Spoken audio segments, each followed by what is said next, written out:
I'm sorry, guys. I said from the beginning that I'm not here to promote the youngest person who's done 100 units or anything unrelatable like that.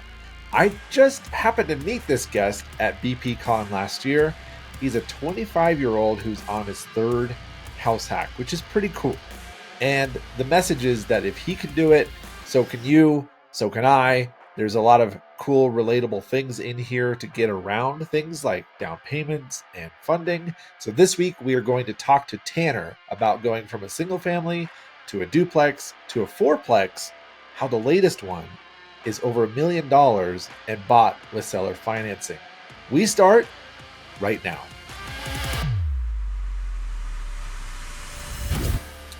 Welcome into the Property Squad. This is a real estate podcast about investing, stories, and strategy.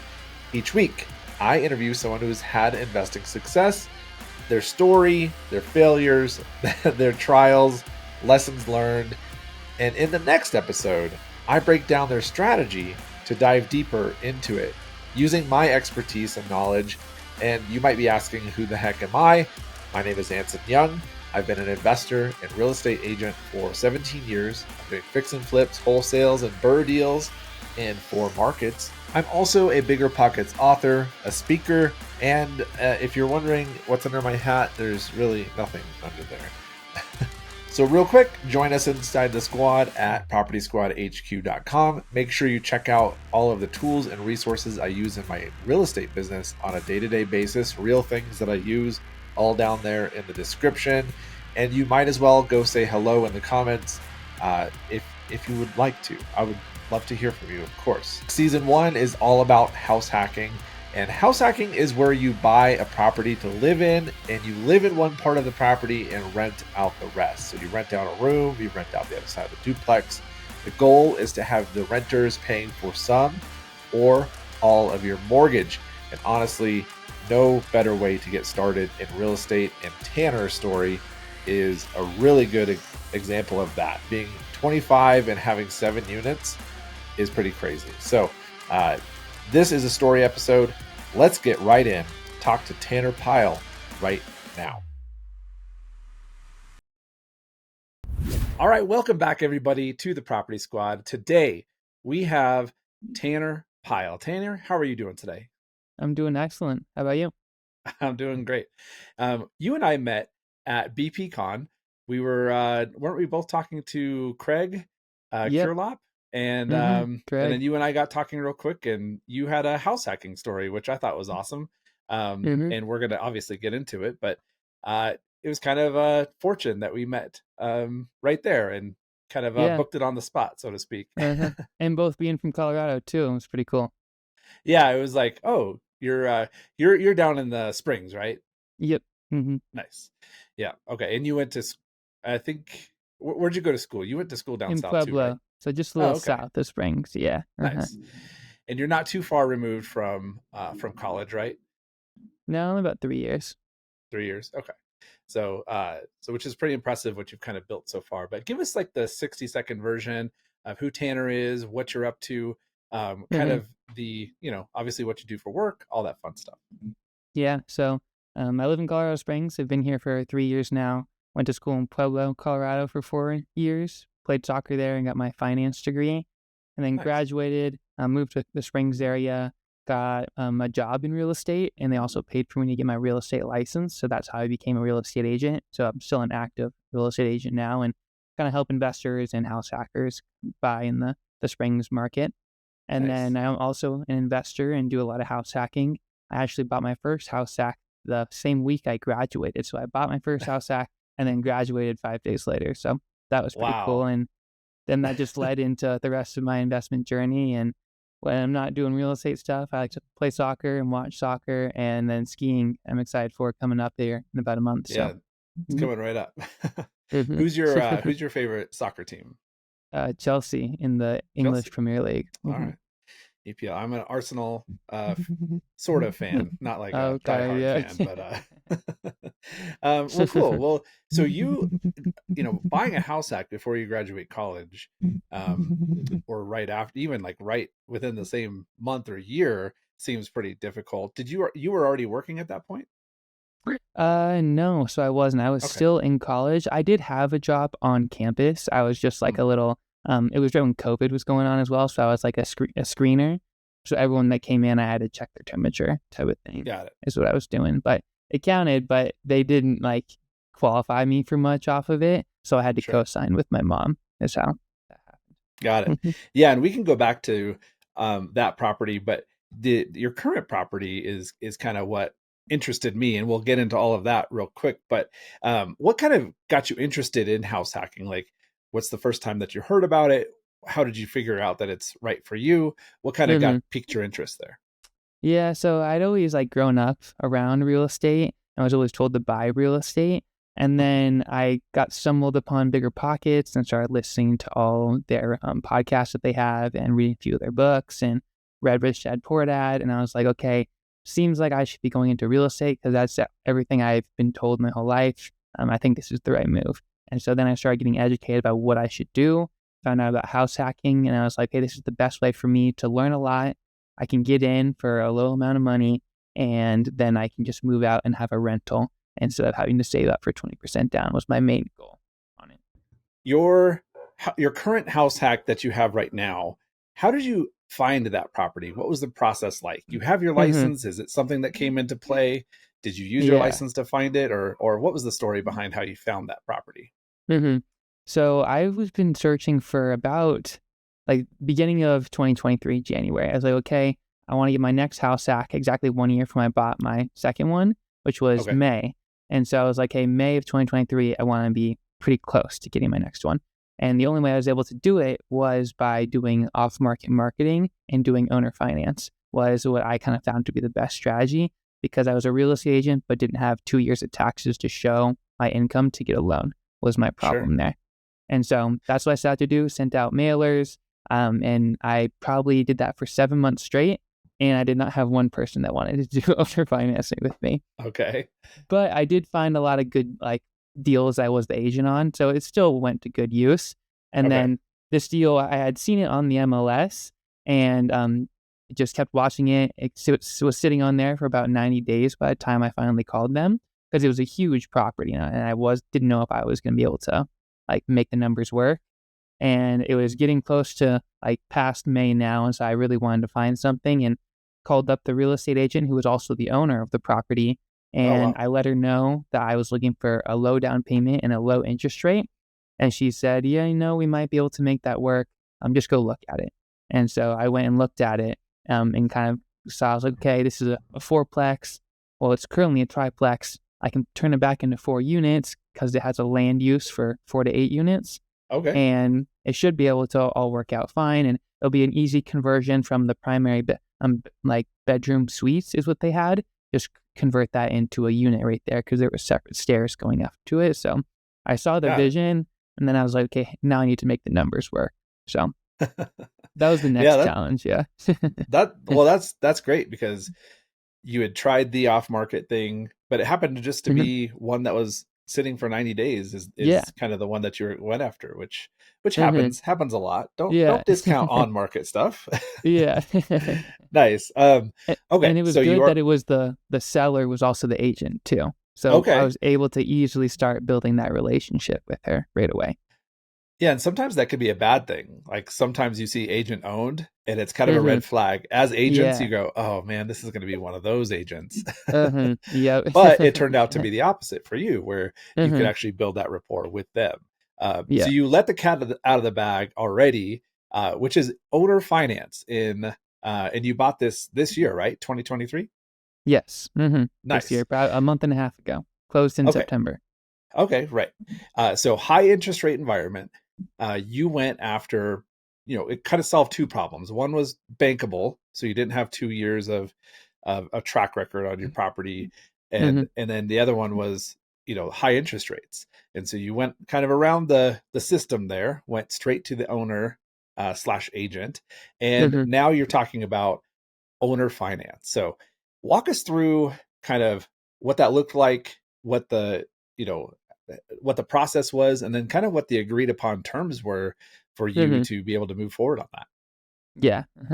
And so, um, when we first started talking with her, I told her what I wanted, and she was like, "Might be able to make that work." And we kind of went back and forth on interest rate because since she's the owner, owned it out for free and clear. She wants to Oh, make money on it as well. And but since she was moving to the mountains, she had already moved out and was kind of like, we want to sell this thing. Like we will do what we need to do to make it happen, but still within reason to what we want. And so we ended up. I got them to lower the purchase price by 100,000, so we got it down to 1.3, and then I okay. did 10% down, and then we did a 4% interest rate, and I really held that interest rate lower because I did not want to go anything higher, and we went back and forth on it, but then we ended up settling on that 4% rate, and so she basically became the bank for me at that point. So instead of going to the bank and having to apply for a loan, I kind of just talked with her, let her know what my previous real estate experience was, what my goals were with the property, what my goals were with the future of just being a real estate investor. And since I was young, and she and her husband kind of wanted to see me, actually make it happen, and they like to see young investors since they were young investors at one point. So that's Yeah. kind of how it started, and that's how we agreed on the terms. After I walked it a couple of times, and they gave me the rundown on everything that was going on since they owned it for 23 years, which was pretty cool. Yeah, right. They know everything about it, Yeah. which is good. I Okay. even call them still to this day. I'm like, hey, I have an issue with the sprinklers. Like, how do I do this? Like, where's the drain valve? And like, oh, it's in the basement. You have to turn this knob and drain all the water, and then you should be good for winter. And so I'm like, okay, perfect. Thank you. There you go. So they're kind of your mentors Yeah. slash financiers. So that's awesome. So you came down 100,000 to, was it 1.2, 1.3? 1.3. 1.3 million, coming down with 10%, and it's a 4% loan. Um, that's pretty incredible to not only come down, a big chunk of price, but to actually capture a 4% interest rate in 2023, which is, right around half of what most investors would be Yeah. paying right around this time. So most of us are paying 8%. Tanner's living in the future. He's doing 4%, so which is pretty amazing. So what strategies did you use to analyze this property to figure out, what each unit would rent for, and then what the rental value and the profitability would be? hmm Yeah. So it was a little tricky to analyze it because it's in the most historic district in Colorado Springs where there's not a ton of rentals. Most of them are just single family homes in the area. And so mine's like the only fourplex. And there's some that are like, it's a main house with a cottage in the back, which mine does, but mine main house is also split into 3 units. So the Oh, wow. appraised value is tricky for that. And also finding rental comps in the area was tricky. And so I kind of had my own estimates from long term, just looking off of Zillow and what was going for the area. There were some here and there. And then I would use Furnish Finder to kind of see what else was going on to analyze it as a midterm rental. And then what I ended up settling on was doing a short term rental for it because that was going to give me the highest chance of living for free over the course of 1 year. So that's Sure. what I was like, I'm going to go for it. And I worked for a brokerage that specialized in helping people buy short-term rentals. And Okay. so I had a couple of the guys that own the company, they come and walk it with me and like, okay, if you do this and this, we think we can make you this much. So I kind of use them to help me run my numbers for the property as a short-term rental. And so we could look at it more over a long-term analysis of the whole year, not monthly or even quarterly, since short-term rentals are so seasonal and being up and down. It makes it a little bit Sure. tricky. But yeah, so when I did it as running as 3 units being rented, short-term rental and me living in the basement, I should live for free over the course of 1 year. But then that was, and also with renting out the garage in the back. So there's a two-car garage in the back of this property as well. So I Okay. ended up renting that out at 900 total for the 2 units. And so I didn't calculate that when I first ran my numbers. I had it really low because I didn't have much experience in that, renting out garages. And so I just put it lower for my lack of knowledge on garage rentals. And that's 900 for the whole year, right? Or what is the 900 what a is the month. amount for the garages? Oh, It's 900 a 900 month. yeah. So $450 Okay. for Wow. each 2-car garage. Okay. Wow. Is that are they like who is paying that? So for Yeah. somebody who's brand new to this and they see, I have a detached garage that faces an alley. I've hmm had clients who have had detached garages like close to Broadway in Denver, and they've ended up renting to, an amateur NASCAR team, right? Oh, wow. Because it's just kind of close to the highway. It has easy access and it's secure. But hmm where do you go about finding someone who's going to rent a 2-car garage for hmm 450 a month? Yeah, that was a challenge. Mine faces the back alley as well, and I was like, okay, I think I can definitely make this work. And I Yep. started by putting it on Facebook Marketplace. And I looked Okay. around at like other websites, but Facebook Marketplace, I had tons of people reaching out. And so then I was like, okay, well, I don't want someone to use this for like their band. People were asking to do that. Right. Or can I turn this into a garage shop and like have a business out the back of this? And I was like, well, Right. no, don't really want that. I want it to be as quiet as possible. So mainly just storage is what I want you to be using this for. And some people were like, oh yeah, okay, I'll use it for just storage, but can I store my like car tools and construction tools? And I was like, well, are you going to be using them in here? Like we had to kind of finalize some of those things, and I Yep. ended up finding a guy that has a ton of cars and motorcycles. And so he just stores his cars there. And he is also a construction guy. And so Okay. he has some of his tools there, but in the lease, I was like, do your best not to use like any loud tools type of stuff. And he Right. was like, yeah, it's going to be just for storage because we're going to take them to job sites is what it's going to be. And so Okay. his cars and his tools is what he ends up using it. And it's been a month so far and I haven't had any issues with them. So hopefully it goes That's well.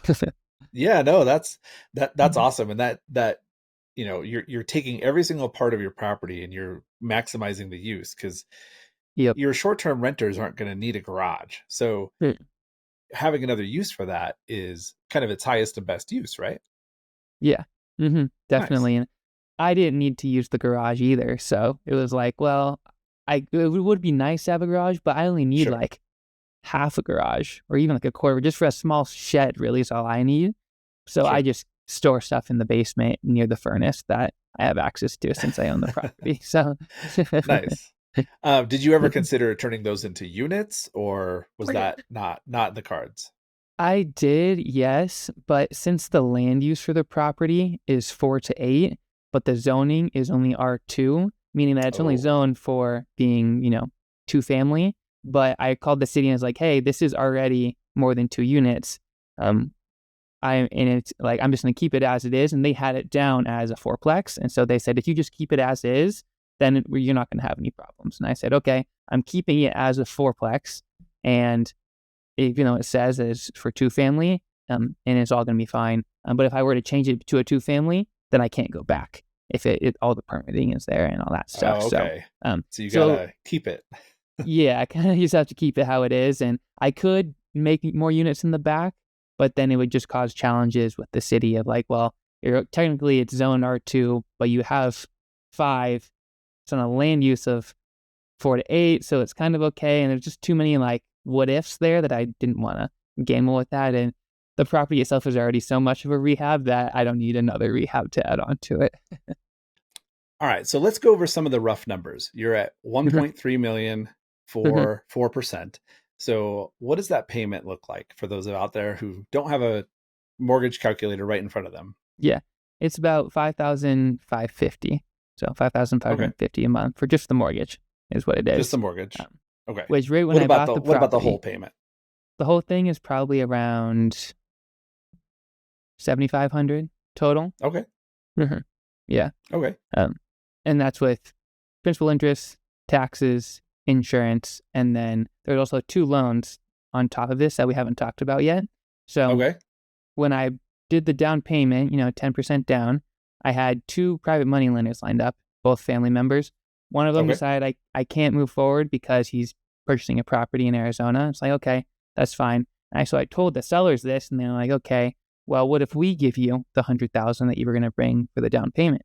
And I said, yeah, that'd be great. These are the terms I was going to be doing with them. So we did 100,000 at 9% interest at interest only payments for 18 months, with the option Okay. to extend for another 18 months. So 3 years total is what it ends up being, but it's only interest only payments, no principal is being paid that one.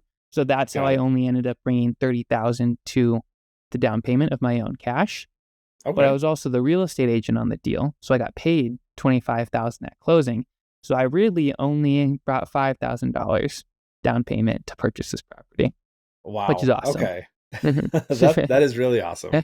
I'm surprised that they didn't try to, negotiate or beat you up on your commission because you are also the buyer. Yeah. Um, so that's nice that you got paid to buy it.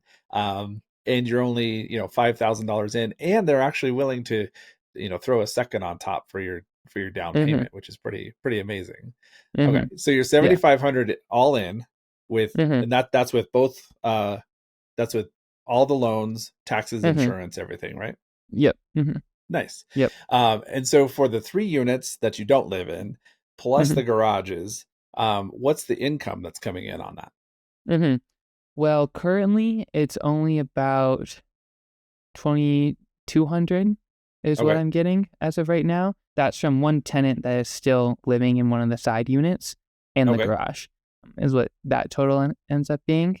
Okay. But the main unit and then the upstairs unit, those are under rehab right now, and Okay. hopefully to go live in December for being Airbnb as short-term rentals. Okay. And for the main unit, I'm expecting around 80,000 a month, or sorry, not a month, a year. Whoa, hold on. Yeah. 80,000 a year for that property. And then the upstairs one should be around 25 to 30,000 a year, giving us a total of around 110,000 between those two units. So that ends up being right around, I want to say around 6 to 8,000 between those two units is what will be monthly. But of course, I'm not going to get that monthly, which is the hard part with Right. short-term rentals. But so, yeah. So you're slated, if everything goes right, those rehabs get done, that you should be living there for free, in the basement unit, right? Yep. hmm Nice. How did your let's go back in time a little bit. This is your third house hack, which is pretty incredible at hmm 25 years old. Um, your other two house hacks, were you living there for free, or was there an offset? What was kind hmm of the breakdown of those? Yeah, on those ones, I never did live for free. The lowest I got it was between 400 was my first one I paid consistently. And then on my duplex, which was my second one, I had a furnished rental and did Airbnb out of like a bedroom rental on that one.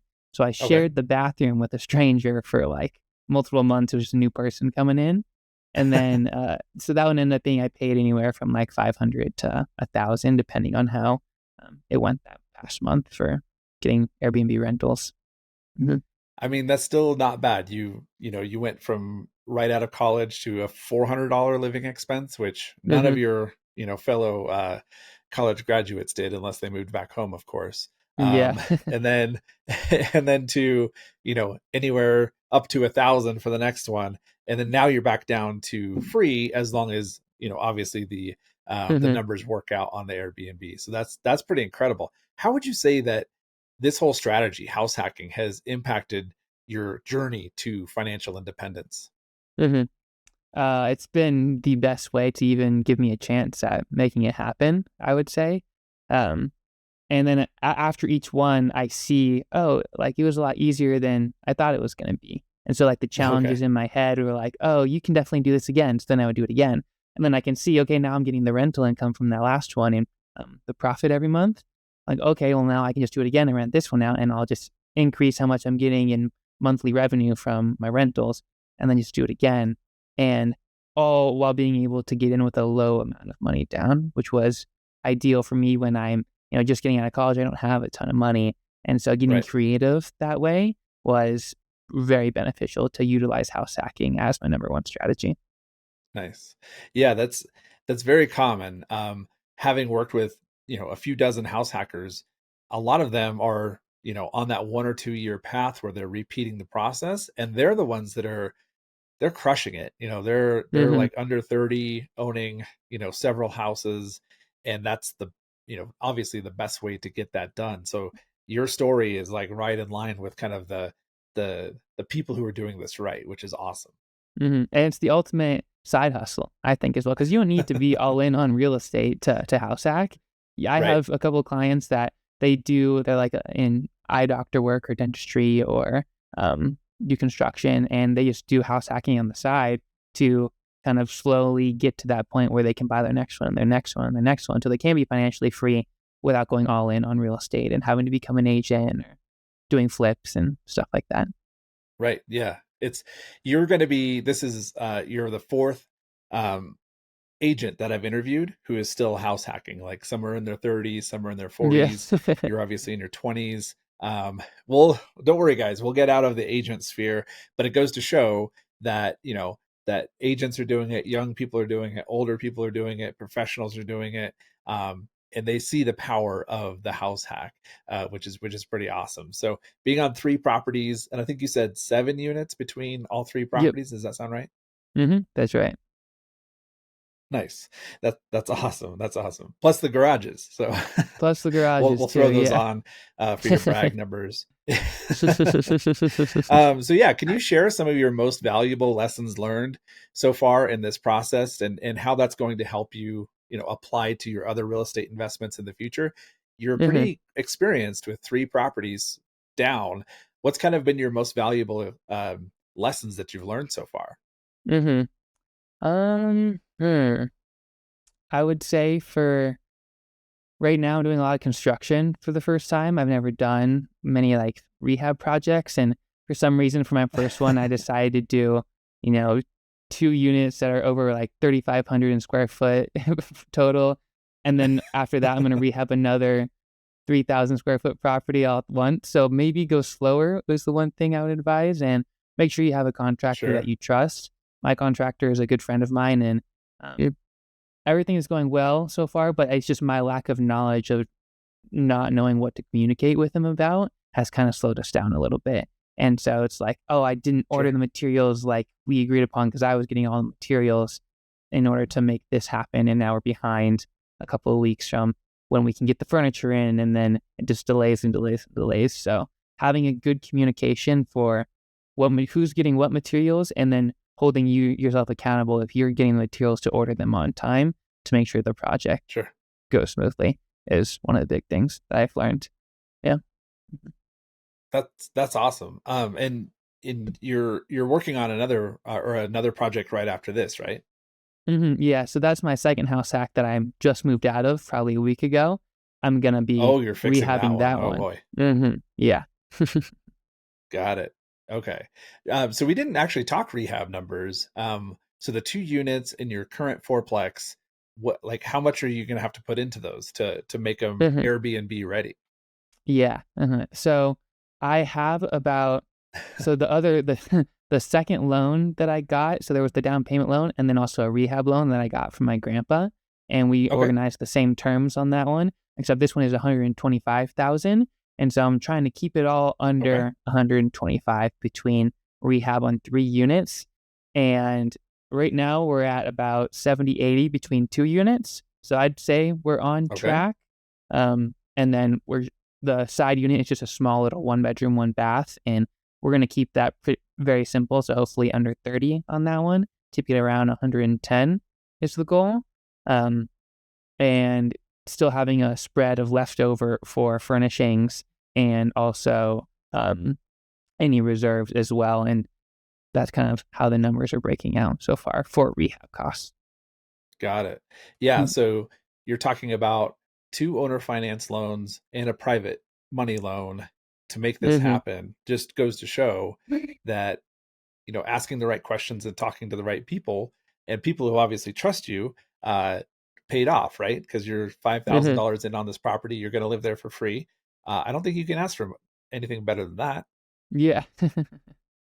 And on my uh the private money loan was from my grandpa, and I had been talking to him about that for probably a year or so, I would say, because he gave me a Okay. private money loan on my duplex the second property I bought.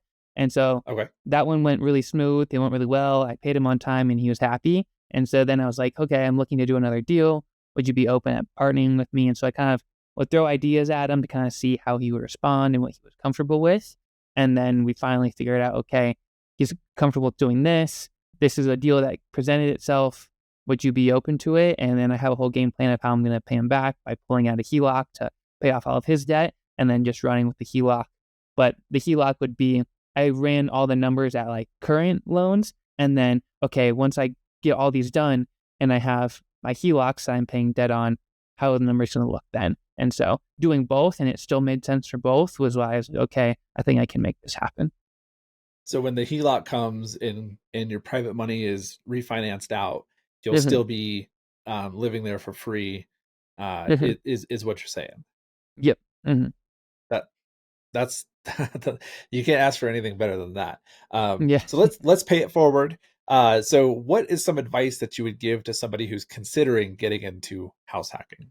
Mm-hmm.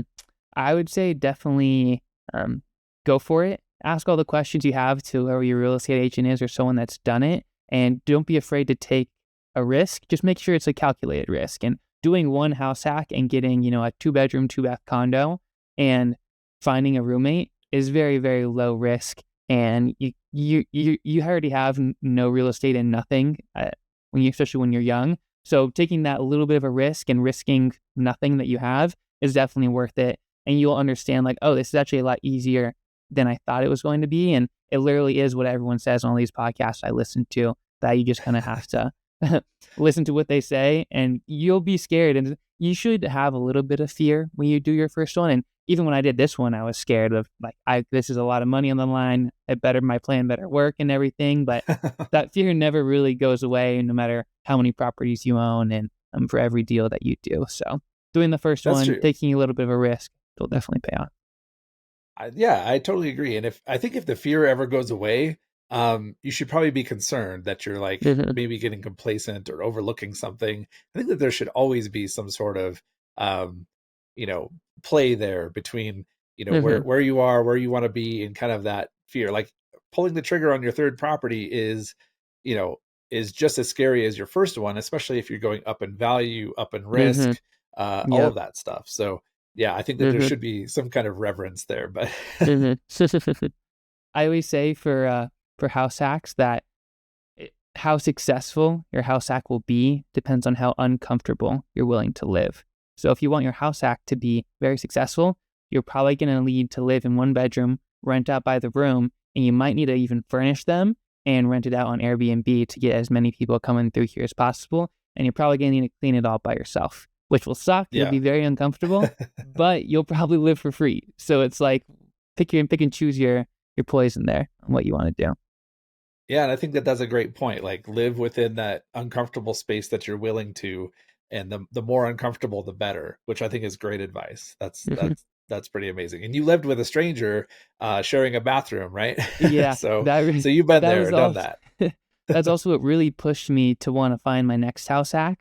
And I was like, okay, it's 4 units. Hopefully, one of them's a 1-bedroom, 1-bath, and I can just live there. And Yeah. that's how it worked out. And I live in the basement, and I don't have any problems with roommates anymore. And that was always a big challenge of dealing with roommates, and the kitchen's always a mess and stuff like that. But you get Yeah. over At it, and 25, you're like, I'm done with roommates. Like I yeah. need my own space. Like, come on. That's amazing. So is there anything that you want to add or promote, any social medias that you want to throw out there, Mhm. um, for people to find you, follow you, ask you questions, whatever? Yeah. So on Instagram is probably what I use the most. It's my name Tanner _ pile up real estate, and that's what my YouTube is as well. And if you want to see a lot of stuff I have of some pre-rehab videos of the property, and then as rehab's been going on, I kind of post stuff about that, which it looks pretty cool. And so I'll have a before and after video coming here pretty soon. And then I also have Nice. a podcast mainly here in the Colorado Springs area, just interview people that are like first time house hackers that don't do it full time in real estate, and Okay. they kind of do their own garage conversions or unique short term rental type stuff. So that's pretty Nice. cool too. You should definitely check that out. Yeah, that's awesome. And all those links will be, anywhere where you follow this podcast, we'll link to all of your stuff. And this story's been awesome. You're kind of a grizzled real estate investor at this point at 25, 3 properties down, some garage units, a bunch of cool stuff going on. So Tanner, thank you so much for joining us, for sharing your experience and your story. And yeah, we really appreciate you sharing everything. Yeah. Thank you, Anthony. It was a great time. All right, let's recap. Tanner went from a single family to a duplex to a seller financed over $1 million fourplex, all by the age of 25. 4% is something that exists in 2024 if you look hard enough, and of course, if you negotiate. And if Tanner can do it, you can do it too. I can do it too. It just goes to show that limited resources cannot be an excuse when there are seller finance properties out there to be had. So thank you so much for joining me here at the Property Squad. Remember that the squad absolutely needs you. We can't do this without you guys. So go to propertysquadhq.com and to sign up for some free bonuses, and check out all of the free tools I use inside my real estate business in this description below.